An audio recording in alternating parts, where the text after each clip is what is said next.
જીવન જીવવાની આપણી દ્રષ્ટિને એક નવો આકાર આપીએ.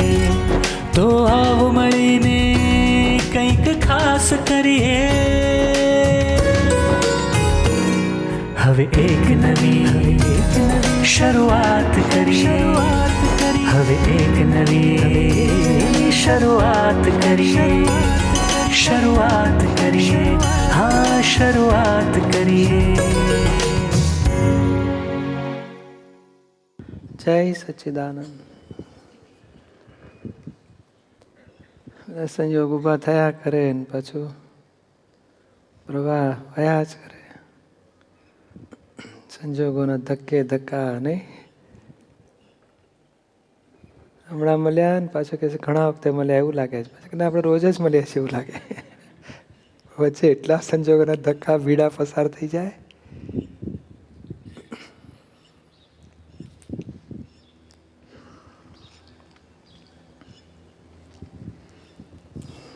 આપણે કાયમ ના છે ને આ બધું બદલાયા જ કરે.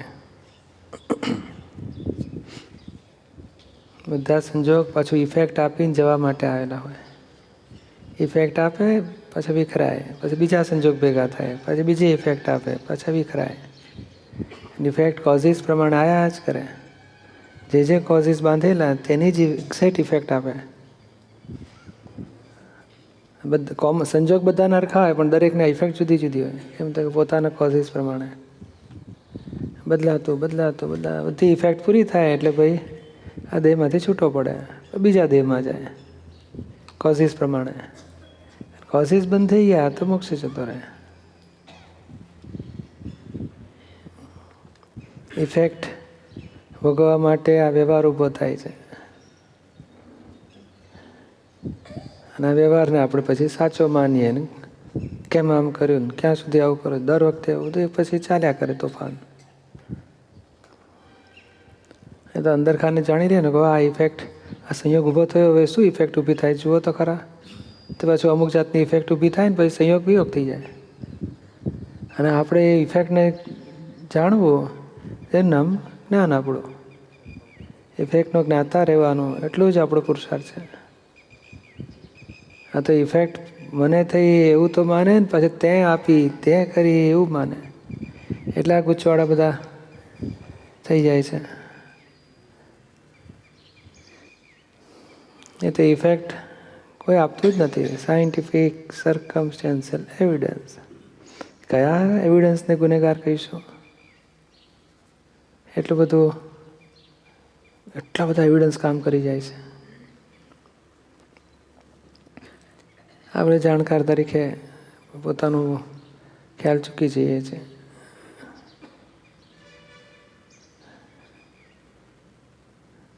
ઇફેક્ટને જાણ્યા કરીએ તો વર્તમાનમાં રહ્યા. બોલો, નિરંતર વર્તમાન. એ આ થયું, કોને થયું, હું કોણ, કોને થયું, હું કોણ, કોણે કર્યું, હું કોણ. આપણે એમાં જ આવવા માગીએ છીએ. ક્ષણે ક્ષણે જે બધું બની રહ્યું છે એનાથી હું તદ્દન નોખો છું. એનું જ્ઞાતા દ્રષ્ટા માત્ર છું. ટંકોત્કીર્ણ છું અને કેવળ જ્ઞાન સ્વરૂપ છું. એ સિવાય મારું બીજું કોઈ સ્વરૂપ જ નથી. દીપકભાઈ, આ જે તમે કીધું ને કે જે થાય છે એને જોયા કરવાનું, હવે એમાં બે વસ્તુ પડે છે. એક તો પોતાની જાત ઉપર હોય ત્યારે, અને બીજું બીજાને થતું હોય ત્યારે. એટલે ધારો કે આ ખબર પડી કે એક્સિડન્ટ થયો, આમ થયું, તો એ વખતે બધું થાય કે એમાં એમણે આમ કરવું જોઈએ, આવું થવું જોઈએ, આવું રહેવું જોઈએ, આ ખરી રીત છે, આ જ્ઞાનીની રીત છે. પણ જ્યારે પોતા ઉપર આવે ત્યારે એમાં કેટલો અમલ થાય એ કંઈ ખ્યાલ નથી આવતો. અથવા અમે ધારો કે એમ પૂછીએ કે ભાઈ આ એક્સિડન્ટનો ખબર પડ્યા એ વખતે દીપકભાઈની અંદર શું થયેલું? એટલે મહાત્માને વિઘ્ન આવે તો થોડુંક હૃદયમાં એ થાય, પછી પ્રાર્થના કરવાની. અને મૂળ ભગવાનને શુદ્ધાત્મામાં નોખા છે ને એને પ્રાર્થના કરવાની કે એમને ક્ષમતા રહે, મુશ્કેલીમાં સંભાવ નિકાલ થાય, કૃપા કરજો. દાદા ભગવાનને પ્રાર્થના કરીએ, બધા દેવદેવીઓને પ્રાર્થના કરીએ કે આવી પડેલું વિઘ્ન બધું સરળતાથી પૂરું થાય, કોઈ મુશ્કેલી ના પડે. અને આ સોયનો પેલું જે સૂળીનો ગાય સોય ગયો એ સાચી વસ્તુ? હા, એવું જ આપણને સમજી શકાય. કારણ લોકો 10નો દુખાવો હોય ને તો ઓહો કરીને 10 ગુણ્યા 10 કરી નાખે. કરતાં કરતાં કેટલાકને કશું થતું જ નથી, કશું મને ઉડી જાય આખા દુખાવા. કારણ કે પ્રત્યક્ષ જ્ઞાનીની હાજરી હતી એમની કામ માટે ગયેલા, અને પોઝિટિવ એવિડન્સ કેટલા મળતા ગયા. બરોબર. એવિડન્સ પોઝિટિવ મળતા મળતા મળતા એટલા બધા પોઝિટિવ, એ તો અંધારામાં ગાડી પડી હોત ને તો ખબર જ ના પડે. બરોબર. તે પાછળ લાઈન બંધ મહાત્માની કતાર, બધા ટોળે ટોળા ઉતરી પડ્યા અને પછી બધું કાચ તોડીને બહાર કાઢ્યા અને બધું જાત જાતનું બધું બની ગયું. બરોબર. એટલે આ શું છે, બધા એવિડન્સ પોઝિટિવ મળતા ગયા અને સરળતાથી બધું તબિયત બધું પાછું રિકવરીમાં આવી ગયું બધું. એટલે આ શું કર્મ ભોગવવાનો હિસાબ હોય ને તે ભેગા થાય બધા. તે પેલો ચોથો આવવાનો હોય તો એ ના પાડે કે હું નહીં આવું, અને મને પહેલાં લોકો કહે છે અહીંયા આવતો, એ ત્યાં જાય પાછો. એટલે 3 જણા પાછા તે પાછું કોકને અહીં વાગે, કોકને અહીં વાગે, કોકને અહીં વાગે, એક્ઝેક્ટ પાછું હિસાબ વાળો. પોતાનું જ દ્રવ્ય કર્મમાંથી ફળ આવે, નો કર્મ, ત્યારે આવું બધું સંજોગ ઊભા થઈને આવી જાય. પોતાનું હોય તે જ આવે અને પોતાના કોઝિસમાંથી જ ઇફેક્ટ આવે. કેટલું વાગવાનું ને એટલું બધું હિસાબવાળું હોય, એક્ઝેક્ટ પાછું. બરોબર. અને એમાંથી જ્યારે નિવૃત્ત થવાનું એટલે જ્યારે પૂરું થવાનું હોય ત્યારે એક્ઝેક્ટ એ કાળે જ પૂરું થવાનું. આ દવાઓ, ડૉક્ટરો, બધા સંજોગો બધું નિમિત્ત છે. બરોબર. એ પેલું અંદર દ્રવ્ય કર્મમાંથી પાંદડું નીકળતું નીકળતું બીજું નીકળે, ત્રીજું નીકળે, એમ ચાલ્યા જ કરતું. એ ઇફેક્ટ આપીને પૂરું થતું જાય. એટલે દરેક કાળ ઇફેક્ટ આપીને પૂરું કરીને જાય છે. નવું પાંદડું નીકળે, એ પાછું પૂરું થઈને જાય, ત્રીજું આવે એ પૂરું થઈને જાય. આ બધું નિમિત્ત છે, એમાં કંઈ આપણે એને ડિવેલ્યુ કરવાની જરૂર નહીં અને એને વેલ્યુએશન મૂકવાની જરૂર નહીં. સહજ કે ભાઈ આ નિમિત્તો આવ્યા છે એને પૂરું કરો. તો આપણે શું હોવું જોઈએ, મને વહેલું સારું થઈ જાય, આ ક્યારે થશે, હે ભગવાન, એવું બધું નહીં કરવાનું. કોને થયું છે એ જોયા કરવાનું. આપણે કાયમના જ છીએ.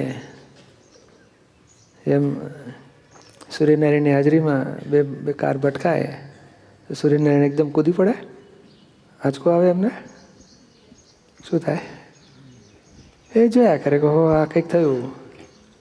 પછી પેલું બધું રિપેર, બધા પૂતગલનું રિપેરિંગ થાય, આ જ કરતું હોય. બોલો અંદર એટલી બધી જબરજસ્ત મશીનરી છે શરીરમાં, એ કંઈક થાય ને એટલે બધા જરૂરિયાત પ્રમાણે બધું સેટિંગ થઈ જાય.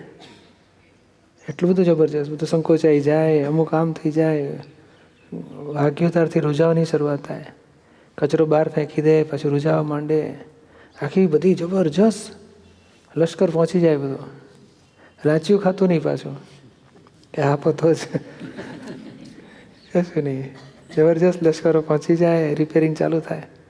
હવે અહંકાર પેલો ડખો કરે ને મને બહુ થઈ ગયું એટલે પછી જરાક ડિસ્ટર્બ થાય છે. નહીં તો જો અહંકાર જો ચૂપ રહે ને તો પછી બહુ ઝડપથી કામ થાય.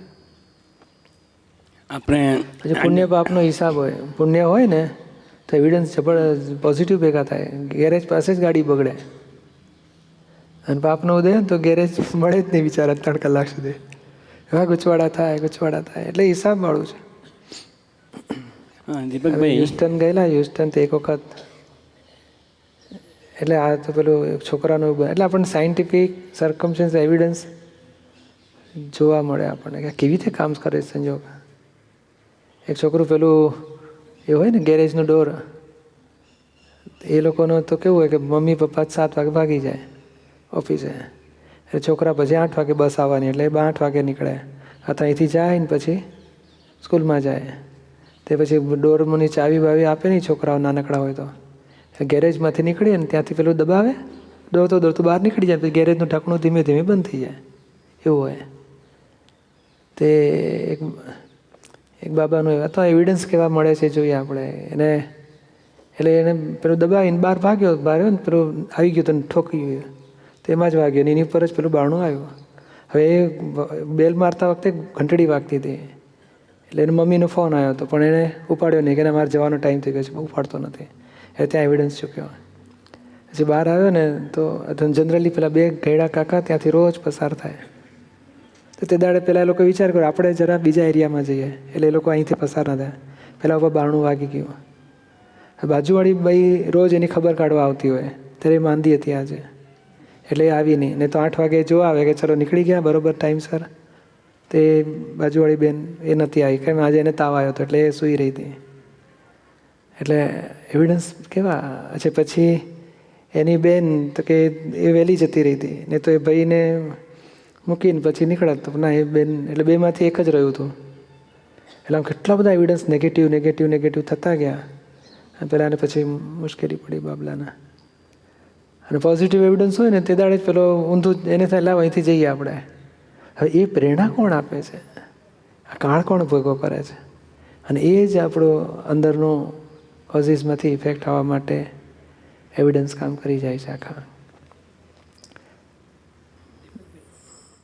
એનો અર્થ એ થયો કે જેને આ સહન કરવાનું હોય એ કદાચ એ બસમાં ના બેસે અથવા ગાડીમાં ના જવાનું હોય તો એ છેલ્લી ઘડીએ પાછો એમાં બેસી જાય. એવું થાય જ છે ને, આપણે જોઈએ જ ને. નહીં તો આ ગાડી નીકળવાની નહોતી, અનિલભાઈ ચલાવવાના નહોતા, સુશીલાબેન બેસવાના, બધું કોઈ કેન્સલ જ હતું બધું, પણ સંજોગ ઊભા થઈ ગયા. એટલે આપણે શું છે કે આ સંજોગોને જુઓ અને હિસાબને પૂરા કરો. એટલે લંડનના એમના પરમાણુનો હિસાબ નહીં હોય એટલે કેન્સલ થયું, ને ઇન્ડિયાનો હિસાબ હશે એટલા માટે અહીં રહેવાનું થયું. એવું 19મી તારીખે આનંદે ભોગ્યો, એ પૂરું થયું, આ પૂરું થયું. એટલે આ બધું વ્યવસ્થિત જ હોય છે આની પાછળ. અને એટલે દાદાએ કીધું ને કે આ કોઈ સ્વતંત્ર કરતા નથી, સાયન્ટિફિક સર્કમસ્ટેન્શિયલ એવિડન્સ કરતા છે. અને દાદા નહીં થયેલું એક્સિડન્ટ કે કોઈ દાડો ના તે દાડે ને તો આમ જનરલી બધા મહાત્મા હોય આગળ પાછળ આ તે દાડે કોઈ નહીં. બીજા મહાત્માઓ બાજુમાંથી પસાર થયા હતા કે ભાઈ જલ્દી કરો દાદા ખંભાત પહોંચી ગયા છે, તે લોકો જતા રહ્યા આગળ. ટોળું જોયું ને તો કે આપણે ટાઈમ ક્યાં બગાડીએ કે જતું રહ્યું ખંભાત. બોલો હવે તે વખતે એ ખંભાતથી પાછા આવ્યા વડોદરા દાદાની તબિયત માટે. પણ એ એક્ઝેક્ટ બધું કાળ ક્ષેત્ર સંજોગ નિમિત્ત બની બધું બની જાય. દીપકભાઈ, આ જે ઇવેન્ટ બનવાનો હોય કંઈ પણ વસ્તુ, ત્યારે મગજમાં જે વિચારો ચાલતા હોય એ પણ નિમિત્ત તરીકે સંજોગ તરીકે આવી શકે? હા, એ તો બધા એવિડન્સ. અને એનું વધારે ઇફેક્ટ હોય છે એની? ના, ઇફેક્ટ તો પેલા કોઝિસની વધારે હોય છે, બીજા બધા એવિડન્સીસ કામ કરી જાય. એવિડન્સને મુખ્ય ગણાતું નથી. મગજના વિચારો આવે તે એટલા ગૌણ ગણવાના, એનો અર્થ એમ ગૌણ કહો કે જે કહો તો એવિડન્સ છે. એ તો ભરેલો માલ લીકેજ થયા જ કરે, માટલામાંથી પાણી જમ્યા કરે ને. તો કે આ ટીપાને લીધે પાણી નીચે જમ્યું કે આ ટીપા, એટલે બધું જમ્યા કરતું ગમે ત્યાંથી આવીને ભેગું થાય. એ કંઈ મુખ્ય વસ્તુ નથી.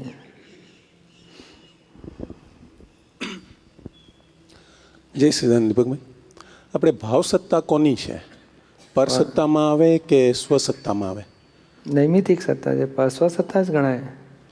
સ્વસત્તા મૂળ આત્માની અપેક્ષા એ પરસત્તા કહેવાય, અને વ્યવહાર આત્માની અપેક્ષા એ સ્વસત્તા કહેવાય. કે ભાઈ એની પાસે એક એવિડન્સ ભાવનો જ છે પોતાનો. એટલે જે હું ઊભો થયો છે એની સત્તા? હા, એની પાસે એ સત્તા જ, કારણ એ મુખ્ય વસ્તુ છે. એ ભાવ એક એવિડન્સ છે ને પછી બધું ભેગું થાય છે. 99 પછી બીજા બધાના છે, કાળ ક્ષેત્ર ને સંજોગ તત્વ, બધા જળ તત્વના. પોતાનું એક મોટું એવિડન્સ છે. હવે આ એવિડન્સ પોતાનું સ્વતંત્ર એટલે માટે છે કે એના આધારે બધા ભેગા થાય છે, અને પરતંત્ર એટલે માટે છે કે બીજા બધા ભેગા થવાથી આનો ભાવ બદલાય છે.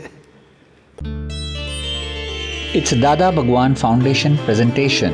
Trimandir Sankul, Adalaj, District Gandhinagar, Gujarat. Phone 9327 010101.